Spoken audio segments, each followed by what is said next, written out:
Dentro del tema de dibujo técnico vamos a hablar del tamaño de papel. Papeles hay de muchos tamaños, pero muchos de ellos están normalizados. Que normalizado significa que son papeles que siguen una norma. Dentro de las normas está la que regula el tamaño de papel A4, que es el que todos vosotros utilizáis habitualmente en vuestra clase. El papel tamaño A4 tiene la letra A indicativa de que es un papel normalizado y el 4, que hace referencia a su tamaño. Tamaño que es de 210 milímetros de ancho por 297 milímetros de alto. Imaginaros que tenemos una libreta tamaño A4, tal y como se ve aquí, y la abrimos. Al abrir la libreta obtenemos un papel del doble de tamaño del A4, de manera que las nuevas medidas que hemos obtenido son 297 milímetros de altura, igual que el A4, y 2 veces la anchura del A4, 210. De forma que en conjunto la anchura total de la libreta abierta sería de 420 milímetros. Pues bien, al hacer esto, al unir dos papeles tamaño A4, uno al lado de otro, hemos obtenido un papel del doble de tamaño, que vamos a llamar A3, cuyas medidas serían 297 por 420. ¿Cómo obtenemos sus medidas? Conservando la medida más grande del A4 y la más pequeña multiplicándola por 2 para obtener 420. Daros cuenta, por lo tanto, que mientras más grande sea el tamaño de papel, más pequeño es el número que acompaña a la letra A. De esta manera podemos obtener a partir del A4 papeles cada vez más grandes, llamados A3, A2, A1 y el más grande de todos, que es el A0. Vamos a ver las medidas de cada uno de estos papeles, partiendo siempre del A4. 210 por 297, y lo que vamos a hacer es multiplicar por 2 la medida más pequeña.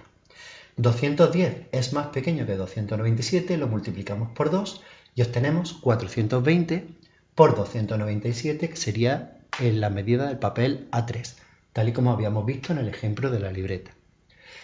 Usando la medida de la 3 obtenemos la de la 2, conservando la más grande y multiplicando por 2 la medida más pequeña. Con lo que la 2 mediría 420 por 594. Partiendo de la 2 obtenemos las medidas de la 1, que son 594, y 420, que es la más pequeña, multiplicado por 2, 840.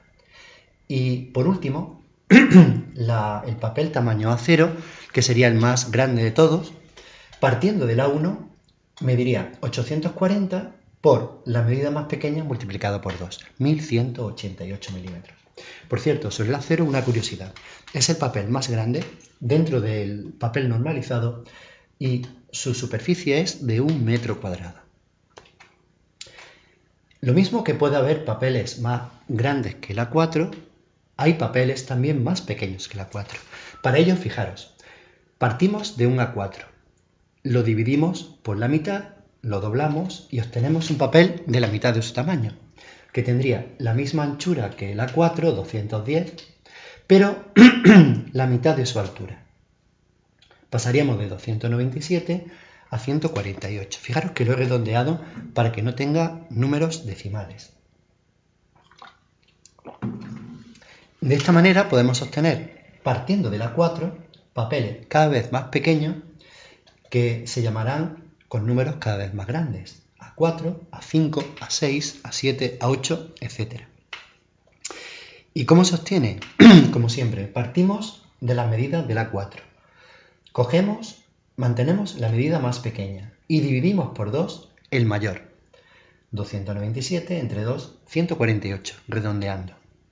Con lo que el A5, que es el papel que hemos obtenido en el ejemplo anterior, mediría 210 milímetros de anchura y 148 milímetros de altura. Usando la medida de la 5 obtenemos la de la 6. Mantenemos 148 y la más grande, 210, la dividimos por 2, 105.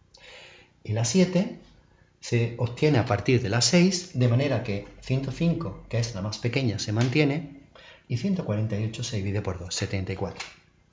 Nos quedamos en el A8, aunque hay papeles de menor tamaño. El A8, que es el papel más pequeño de esta lista de ejemplos, mantiene el 74 de la 7 y la más grande, que es 105, lo divide por 2, quedándonos 52 por 74 milímetros. Importante, mientras más grande sea el número que acompaña a la letra A, más pequeño es el papel. Y para, partiendo de la 4, ir haciendo papeles cada vez más grandes, se van multiplicando por 2 el valor más pequeño. Y para, partiendo de la 4, obtener papeles cada vez más pequeños, se dividiría por 2 el mayor. Bien.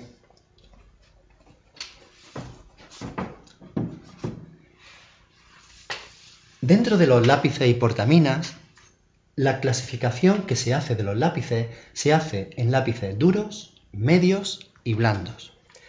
Los lápices duros se identifican partiendo de la palabra inglesa hard, que es dureza. Hard empieza por H, luego los lápices duros se van a identificar por la letra H. Los lápices blandos son aquellos que pintan mucho, que pintan muy oscuro, muy negro.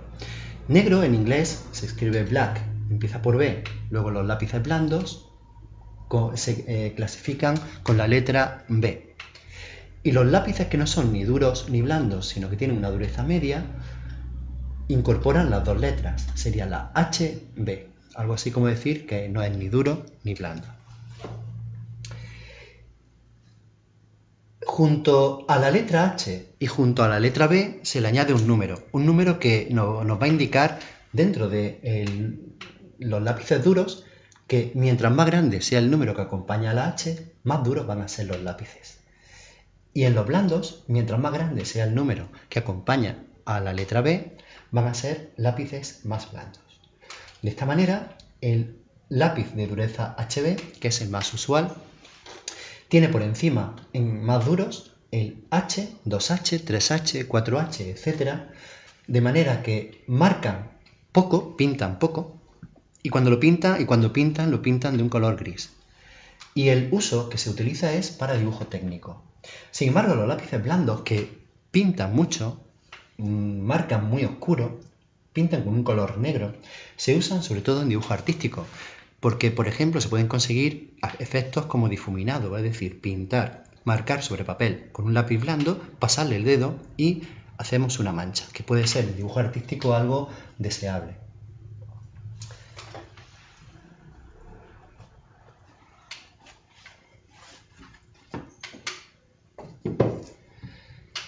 Y para terminar, vamos a hablar de un elemento de dibujo que son las reglas triangulares.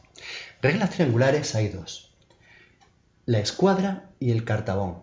Aquí tenéis un dibujo de cada una. La escuadra es un triángulo rectángulo porque tiene un ángulo de 90 grados, isósceles porque tiene dos lados iguales. Y tiene unos ángulos de 90 grados, 45 y 45 grados. Sin embargo, el cartabón, aun siendo también un triángulo rectángulo porque tiene un ángulo de 90 grados, es un triángulo rectángulo escaleno, que es aquel que tiene todos sus lados de distinta longitud, todos sus lados diferentes. Y sus ángulos van a ser 30, 60 y 90 grados. ¿Para qué se utilizan la escuadra y el cartabón? Hay que comentar que no se utilizan para medir, se utilizan para dibujar. Y se utilizan básicamente para dibujar líneas paralelas. Aquí tenéis un ejemplo, fijando en este caso el cartabón, colocando encima la escuadra y desplazándola lateralmente manteniendo fija el cartabón. Se pueden ir dibujando líneas verticales en este caso que tienen la característica que son paralelas unas con otras.